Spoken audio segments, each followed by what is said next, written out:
סליחות בוחן לבבות גולי עמוקות דובר צדקות חתנו Il y a des לפניך. gens qui demandent, alors est-ce que Dieu est fâché dans le sens où plus personne va à la synagogue, depuis Pessah, il n'y a plus vraiment d'office, il y a plus de... Est-ce que Dieu est fâché? Est-ce que Dieu est fâché parce que beaucoup de Beth Knesset ferment? Alors, je rappellerai d'ailleurs à cet insu que si vous parlez par exemple en Israël, il n'y a pas que les synagogues qui sont fermées. Les salles de sport sont fermées, les théâtres sont fermés, les cinémas sont fermés, les stades de foot sont fermés. Il faudrait peut-être un peu arrêter ce délire médiatique qui rend tellement de service à ces anti-religieux. Je ne parle pas de vous, hein, je parle de certains qui profitent de cette situation pour montrer du doigt le monde. Par exemple, nous avons eu 82 rabbinim qui sont décédés du Covid-19 sur pas loin d'1 million de personnes décédées du Covid-19. Donc, ou un demi-million, je ne me rappelle plus exactement du chiffre pour pas dire de bêtises. Mais par exemple, en Israël, on a eu beaucoup plus de gens non religieux qui sont décédés du Covid-19 que les rabbinim. Seulement quand il y a les rabbinim, je ne comprends pas où est Dieu. Alors, pour répondre à la question très intelligente, à savoir, est-ce que Dieu est fâché parce qu'on ferme les synagogues? Réponse, pas du tout. Et c'est marqué dans 2 endroits dans la Gemara que Dieu ne sera jamais fâché, ne sera jamais découragé de la prière du Tzibour. Pas du tout. Par contre, oui, il y a un message à retenir. C'est le comportement que nous avons dans les Beth Knesset. De parler dans les synagogues, de se boire de l'alcool dans les synagogues. Qui a dit que c'était permis? Qui a permis une chose pareille? Depuis quand les synagogues sont devenues des bars à rigolade? De parler au téléphone, de parler pendant le Kaddish, de parler pendant le Sefer Torah, de parler pendant la Chazara. Tout ce que je vous dis, c'est pas un sorcier noir qui vous le dit, c'est la halakha. Il est strictement interdit de faire tout ça dans une Beth Knesset. Même de dormir, c'est interdit. Il y a une marloquette dans les poskim à savoir si une personne dort sur son stander dans une synagogue, est-ce que c'est permis ou pas? Il y a une marloquette là-dessus. La tsniout dans les synagogues. Aujourd'hui, des femmes sans juger personne. Les manches à l'air, la jupe courte, maquillée, défilé de mode. Mais j'ai rien contre toi, madame. Mais tu sais que le Zohar, il dit que quand tu montes comme ça de Bezrat Nashim, toute la prière de la synagogue ne dépasse pas le plafond. Vous savez ça? Est-ce que vous êtes au courant de comment ça se passe techniquement parlant dans une Beth Knesset? Mesdames, est-ce que vous iriez comme ça dans une mosquée, maquillée avec des talons sacom, comme vous dites en France? Est-ce que vous iriez avec des jupes courtes dans une Beth Knesset, avec des décolletés comme ça? Est-ce que vous iriez comme ça dans une église, ou pire encore dans une mosquée? Allez-y. Donc oui, il y a un message. Stop avec notre façon de dénigrer l'importance du respect d'une Beth Knesset. C'est ça le message à retenir, et non pas que Dieu en a marre de nous, que Dieu est fâché. Dieu n'est pas fâché. Dieu est un éducateur qui nous aime plus qu'une mère pour aimer n'importe quel de ses enfants. Seulement, on est en train de nous dire, stop avec votre façon de vous comporter. C'est devenu, je parle au téléphone, le mec, il a les tuilines devant nous. Jeans, il parle au téléphone. Tiens, raconte-lui la blague. Avec les tuilines sur la tête. C'est de ça dont on parle. Stop d'avoir donné un côté comique aux endroits les plus sérieux du monde du judaïsme. Non pas que Dieu en a marre, comme une espèce d'ignorant qui essaie avec une démagogie d'embrouiller les gens et de dire que, vous voyez bien que Dieu en a marre de nos synagogues, Dieu veut plus des religieux, mais chas shalom de dire de telles bêtises, les synagogues sont pleines grâce à Dieu. Nous, on était plein à la synagogue ce Shabbat, le ministère nous interdit pas plus de 10 par capsule, eh bien 10, dehors, il y avait encore 40, 50 personnes. La yeshiva, grâce à Dieu, où est mon fils, est pleine. Faut arrêter les délires. Et quand on dit Dieu veut que les synagogues ferment, je dis ça avec un ton qui sort du cœur. Vous savez pourquoi? Parce que c'est trop de mensonges médiatiques qui arrivent aux oreilles des gens. Et là, on dit, ah, mais tu te rends compte, il n'y a que les synagogues qui ferment, il n'y a que le religieux qui meurt. Peut-être que dans ce cas-là, c'est les religieux qui ont tort. Mais arrêtez les délires. On ne présente même pas 5% ou 3% des gens qui sont décédés dans le monde. De quoi est-ce qu'on parle? Alors, quoi, Dieu, il est fâché contre les Français qui sont décédés ou les Américains qui sont atteints à je sais pas combien de millions, ou en Russie? Vous voulez qu'on parle de la Chine, tout ce qui a été caché? Vous savez qu'il y en a qui parlent de plusieurs millions de morts en Chine? Seulement, il n'y a pas de médias. Dès qu'il s'agit de religieux, c'est les projecteurs. Alors, je réponds pas à cette dame ou ce monsieur en répondant à cela. Je réponds à cette bêtise médiatique qui a fait énormément de dégâts, de montrer du doigt le monde religieux, comme certains veulent se servir de cela en disant bravo, voilà, le monde religieux. Comme ça, j'ai bonne conscience de rester un ignorant de la Torah, un chiloni du judaïsme, et dire en tout cas, moi, je suis ce que je suis parce que c'est dangereux en ce moment d'être religieux. Hein. T'es religieux, t'as le virus et tu meurs. C'est faux. C'est faux et archi faux. Regardez bien les chiffres avant de vous prononcer. Regardez bien les chiffres avant de vous prononcer. Et j'entends ces mensonges dans tous les domaines. Quelqu'un dit récemment, oui, mais je comprends pas le gouvernement qui nous laisse partir à Ouman. Et le journaliste pose une question très intelligente et anodine. Il lui dit, quoi, vous êtes allé directement à Ouman d'Israël? Il dit, non, je suis passé par la Turquie. Mais jusqu'à quand tu vas vivre dans la bêtise humaine? Jusqu'à quand on vit dans le mensonge? J'arrive pas à comprendre la tête des gens. On est opéré, mais qu'est-ce qu'il y a là-dedans?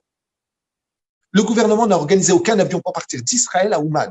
Mais que toi, tu fasses être traduit en passant par Angleterre, par Turquie, par Londres, par ce que tu veux, j'en sais rien. Mais comment? Le gouvernement nous a demandé de ne pas y aller. D'accord?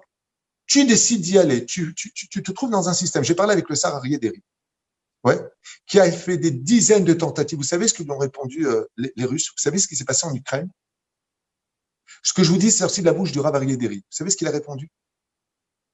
Il a dit que s'il redonnait un seul coup de téléphone, il couperait les relations diplomatiques avec Israël. Qu'est-ce que vous voulez? Tout sans les religieux ils sont pas là. Mais vous n'avez pas les éléments dans les mains. Regardez les chiffres. Il y a un décompte qui a été fait, il y a 82 rabbinim qui sont morts du Covid-19 sur combien de centaines de milliers? Et quand on parle des synagogues, oui, il y a un message à la veille de Kippour. Vous voulez, moi je vous donne une explication que j'invente à l'instant. Allez, je vais vous faire plaisir. Eh les mecs, ouais, John Way, hein, vous savez pourquoi il n'y a plus de synagogue? Je vais vous le dire. Parce qu'on va avoir le Beth Amikdash et Dieu, il ferme les petits trucs pour ouvrir le grand truc. Ouais, ça, j'ai inventé, super. Et pourquoi pas? Les gens, ils ont Internet avec Dieu. Maintenant, ils savent exactement ce que Dieu. Ah, Dieu, il en a marre des synagogues. C'est le Nachon. Chas v'shalom. La Gemara, le Talmud, on peut pas le contredire. Dieu n'en aura jamais marre de nos bêtes.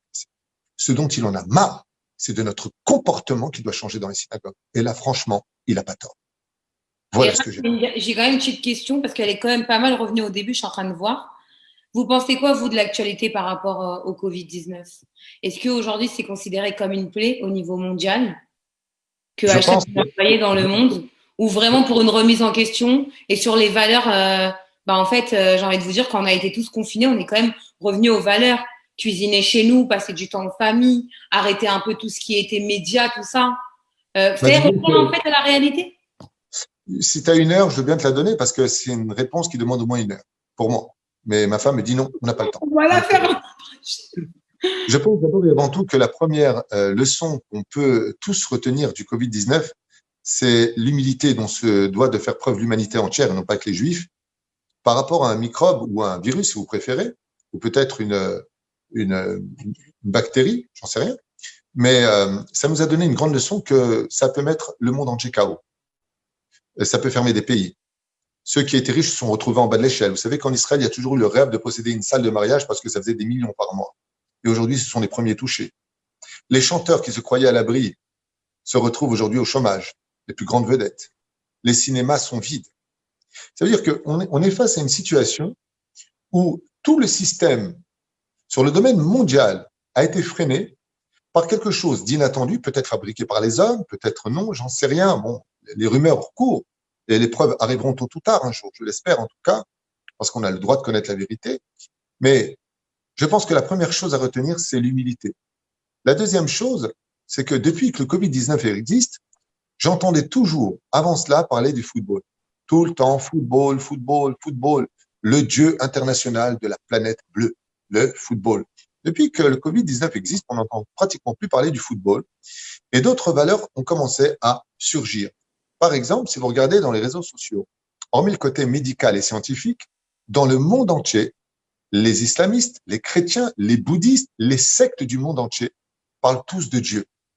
Et on n'a jamais autant entendu dans les médias parler du Messie autant que cette période. Les autres parlent de l'Apocalypse, certains citent la guerre de Gog ou Magog, et les rabbinim n'arrêtent pas d'envoyer en ce moment, pas les rabbinim, certaines personnes, voilà ce qu'a dit le Khatam Sofer, voilà ce qu'avait dit le Rabbi Lubavitch, voilà ce qu'avait dit. Et c'est vrai, il y a quelque chose qui est certain dans ce Covid-19, c'est que l'humanité arrive à un tournant dans l'histoire qui est très intéressant. C'est que, je ne sais pas ce qu'il y aura après, mais ça ne pourra pas laisser le monde continuer tel qu'on l'a connu. Ou, premier cas de figure selon moi, ça va chuter encore beaucoup plus bas que ce qu'on a connu moralement. Ça veut dire que si le Covid-19 est réglé demain et qu'on a un antivirus, ça va être la Java à Broadway. Les gens vont voyager encore plus et s'éclater. comme quelqu'un qui remonterait de l'océan. Ou deuxième cas de figure, il va y avoir une ascension spirituelle comme jamais on l'a connue de toute l'humanité.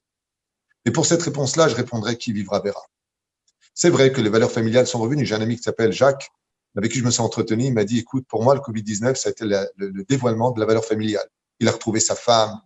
Et des gens qui devaient divorcer, en fin de compte, sont restés ensemble. Ils n'avaient pas le choix, ils ne pouvaient pas aller signer le DIN. Mais il y a eu des valeurs. Et puis, il y en a d'autres qui se sont connus et se sont détestés parce qu'ils ne se connaissaient pas assez bien. Et puis, ils se sont déchirés. Il y a eu coups et blessures, il y a eu l'insulte. Il y a beaucoup de gens qui veulent divorcer après le Covid-19, qui ont déjà prévu cette date-là. Je pense que chacun a pris une leçon à son niveau à lui. Et ce qui nous unit tous aujourd'hui, c'est justement l'envie de nous revoir. J'expliquais dans un cours récemment que, bizarrement, j'avais expliqué ça déjà au mois de mars, quand le Covid a démarré. J'avais cité la paracha de Metzora, où tous les événements qu'on vit, on les retrouve là-bas. Par exemple, quand on faisait du Lachon Hara, on était touché par une maladie de peau qu'on appelait la lèpre de l'époque. C'est plus aujourd'hui. Et qu'est-ce que devait faire cette personne-là? Elle devait s'enfermer 7 jours, et puis encore 7 autres jours.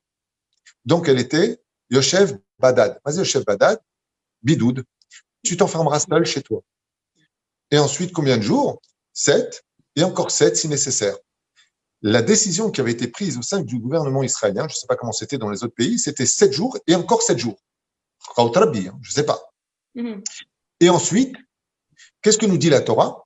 Que la personne, étant donné qu'elle avait une maladie donc due à sa bouche, devait mettre un tissu sur sa bouche. Bizarrement, on se retrouve avec un tissu sur la bouche. Et puis pour finir, nous étions dans une situation de manque, c'est-à-dire que quand la personne ressortait après ces 14 jours, dans sa solitude, eh bien, elle était repressée de retrouver les gens de qui il avait du mal au préalable.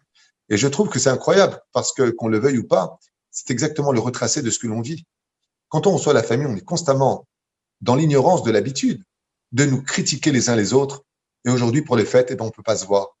Dieu a peut-être créé le manque pour qu'on fasse peut-être une chose qui nous manquait énormément dans cette génération, c'est de donner rendez-vous avec notre propre conscience, de réaliser qu'il n'y a pas plus cher que la famille. Et que de passer du temps à toujours trouver des défauts chez les autres, eh bien, Dieu nous donne l'occasion maintenant de nous dire, est-ce que vous vous manquez les uns les autres? Comment vous allez vous revoir quand tout ça sera fini? Il y a tellement de choses à dire, je t'ai dit, ça c'est... Non, bah, ça fera peut-être l'objet d'un autre direct si Dieu veut, parce que ça fait plus d'une heure qu'on est en direct. En tout cas, vraiment, Chazak, Rav, merci de votre temps, à Valérie aussi. Si vous voulez souhaiter quelque chose, nous faire une petite bénédiction avant Yom Kippour, on est preneur, comme vous désirez. Je pense que, comme l'enseigne Rosh Hashanah, la tête de l'année, c'est celui aussi que le changement de la tête, le changement d'esprit. Rosh Hashinouï, en hébreu, veut dire changer d'état d'âme, changer de façon d'être. Et si j'ai un message à donner à celui qui veut en tout cas écouter ce que j'ai à dire, parce qu'il y a toujours mieux, c'est de changer, de devenir meilleur, de devenir différent de ce qu'on était l'an dernier, et de prendre sur soi l'estime d'exister, de savoir qu'on vaut tous quelque chose sur Terre, que Baruch Hashem, on a tous un rôle à jouer, peut-être à des degrés différents, peut-être avec des pays différents. Mais ce qui est sûr, c'est que dans l'unité de chacun de nous, la complémentarité nous donnera, Bezrat Hashem, le droit à l'existence pour créer quelque chose de fondamental au sein du puzzle de notre peuple. Nous avons le devoir aujourd'hui, Bémet, de devenir meilleurs. Alors, si vous me dites dans quoi? Ben, pour ceux qui sont pratiquants, plus de joie, plus d'attention au sein des mitzvot. Ne pas dire chacun les bureaux comme si j'aurais dit donne-moi des chaussettes, par exemple. Peut-être avoir plus de kavanot. De ne pas oublier qu'on a un pays et que ce pays attend désespérément chaque juif. Bon, aujourd'hui, c'est peut-être pas évident. Puis c'est un autre débat. Et, ok, je viens, tu me donnes quoi comme boulot, toi, le rabbin, là? Vas-y, tu viens, vas-y, ok. T'as raison. J'ai pas dit que c'était facile, mais je suis pas Dieu. Ce que je sais, c'est que c'est la dernière adresse pour nous tous. Il faut s'orienter vers Eretz Israël. Parce que l'histoire continuera ici. Le dévoilement et la Géoula se passera ici, en Eretz Israël. Alors, si tu me poses la question, j'aimerais m'adresser à tous les couples. Plus de gentillesse, pas d'insultes, pas de mots mal élevés, pas de malédiction. Les maîtres comprennent sur nous la force du dialogue et non pas de constamment condamner l'autre en disant de toute façon tu comprends rien, de toute façon on n'a rien à faire ensemble. Si Dieu vous a marié, c'est que vous avez quelque chose à faire ensemble. C'est lui qui marie les couples. La reine Bezrat Hashem, qui est plus de calme, plus d'éducation. Si j'ai à m'adresser aux parents, je leur dirais, arrêtez de vendre vos enfants face à des appareils, des films, des dessins animés immoraux pour avoir le silence dans vos vies. Ne vendez pas vos enfants si facilement à des choses qui les rendront pires quand ils grandiront. Investissez-vous dans l'éducation, investissez-vous dans le jeu avec eux, investissez-vous dans l'étude avec eux. Arrêtez de les vendre aussi gratuitement que leur donner un portable dans lequel ils vont surfer vers le Guéhinam. Si je dois m'adresser aux rabbanim, je leur dirais descendez encore plus vers le peuple. Intéressez-vous vraiment à comprendre le problème. Investissez-vous, hormis la Torah, de plus de psychologie pour comprendre mieux les problèmes psychologiques de cette génération, au lieu de venir avec 4 points cardinaux de la halakha pour les adapter à des gens qui ne sont plus aptes à écouter ce genre de choses parce qu'ils sont détruits par les épreuves. Si je dois m'adresser, Bezrat Hashem, aux enfants, c'est leur donner le goût de l'amour, le goût de la vie, l'exemple à suivre. Les enfants sont notre première priorité dans l'éducation. Rien ne passe avant qu'eux, ni notre propre famille, ni nos propres parents ne passent avant nos enfants. De leur donner une bonne éducation, de l'amour, donnez-leur l'exemple à suivre au lieu de constamment leur dire ce qui ne va pas chez eux. Si je dois m'adresser à ceux de Chutz Laaretz, d'abord avant tout, je leur souhaiterais de très bonnes fêtes, leur dire que Bezrat Hashem, j'espère qu'ils gagnent beaucoup d'argent, qu'ils puissent avoir le mérite d'acheter un appartement en Israël pour venir nous rejoindre dans de meilleures conditions, car quand on a un toit, il ne reste plus qu'à nous nourrir. Bezrat Hashem. Et je leur souhaite tous les bonheurs du monde, et que tant qu'ils ne viendront pas en Israël, pour X raisons, qui les concernent, eh bien, je leur souhaite de tout mon cœur d'avoir le mérite d'aider ceux qui vivent en Eretz Israël, de rester en Eretz Israël dans les meilleures conditions du monde. Ce sera peut-être pour eux, eh bien, leur partie, ou leur participation, d'avoir vécu en Israël alors qu'ils n'y étaient pas. Et si j'ai un mot à dire au Mashiach, eh bien, j'aimerais lui dire simplement, soigne-toi vite de tes blessures, parce que je pense qu'aujourd'hui, on n'a jamais eu autant besoin de toi que maintenant. Et si j'ai quelque chose à dire à Hachem, c'est Mikol Alef Todaraba. J'ai jamais pu comprendre comment Dieu était rempli autant d'amour, de patience. C'est impressionnant. C'est impressionnant de voir combien Dieu est bon, combien Dieu est longanime, combien Dieu est capable d'un seul coup d'éponge d'effacer tellement de choses qui mériteraient un peu plus de temps. Todaraba Hachem d'être notre Dieu. Hachem hu Elokimen od milevado. Et si je devais m'adresser à moi-même, eh bien, je dirais Baruch Hashem ani Yehudi. Je suis juif, je suis fier de l'être, j'ai une merveilleuse épouse. qui m'a donné le mérite de vivre dans cette belle maison grâce à Dieu. Et Toda Lael qu'on a la Torah, parce que tout comme une voiture ne peut pas rouler sans essence, nos âmes de juifs, disait le rabbi de Lubavitch, ne peuvent pas vivre sans l'étude de la Torah et l'accomplissement des mitzvot. La reine Bezrat Hashem, plus de joie, mais surtout plus de changement. Qu'on soit plus sincère. T'es avec quelqu'un, il veut pas de toi qu'il arrête de jouer. Tu es avec une personne, tu es dans le travail, tu connais une personne qui n'a pas de travail, donne des coups de téléphone, parle, fais quelque chose. Ce soir, j'ai fait un cours sur le chesed de Kippour. Et j'ai expliqué qu'à la veille de Kippour, la plus belle chose qu'on puisse faire, c'est du chesed avec ceux qu'on aime. Appelle une personne. Grâce à Dieu, on n'a laissé aucune personne, mon épouse et moi, par la mouta que nous avons ici de Ouel Moshe. On a distribué Makolev. Une centaine de familles, plus de 100 000 shekels ont été distribués pour les fêtes de Yom Kippur, de Rosh Hashanah. On n'a laissé personne. Et j'ai tapé aux portes pour avoir l'argent nécessaire pour que chaque famille reparte pour les fêtes. C'est ce conseil-là que je vous donne. Caillez-vous le sang pour vos frères. Donnez. Et si vous n'avez pas d'argent, donnez un sourire. Et si vous n'arrivez pas à discuter, alors au lieu de vous énerver et d'insulter, prenez sur vous, mamache, le domaine du silence. Cessez pour les femmes de passer votre temps, pour celles qui le font uniquement, avec des hommes, avec des copains d'école, ou je sais pas quoi. Stop avec ça. C'est pas ça être juif. Al tarbe sichaim maïsha, qui sofo yoresh geinam. Daï de parler constamment avec n'importe qui. Il n'y a pas de copain-copine. Vous allez me dire, ouais, mais ça, c'est pour vous, les religieux. Regarde, t'as ton chapeau, ta barbe à te pendre avec. T'as raison. T'as raison. Peut-être que moi, j'ai tort. Mais quand on voit les résultats, ça me donne raison. Al tarbe sicha. Et vous, les hommes, au lieu de chercher le bonheur ailleurs parce que ça va pas à la maison, posez-vous la question, est-ce que vous avez fait ce que vous deviez avec vos femmes pour les rendre heureuses? Au lieu de chercher le sourire d'une autre. Pourquoi ne vous êtes-vous pas efforcé de donner le sourire à votre femme? Est-ce que vous avez fait tout ce qu'il fallait pour elle? Où on en est avec les shlom bayit? Alors quand on aura réglé déjà tous ces problèmes internes, on parlera dans le prochain rendez-vous des problèmes externes si vous voulez. Mais je pense qu'on a déjà tellement de travail à faire avec nous-mêmes, au sein de nos familles, de notre communauté, de notre pays, de notre judaïsme, que jusqu'à Yom Kippour Abba, s'il n'y a pas la Géoula d'ici là, on aura du pain sur la planche.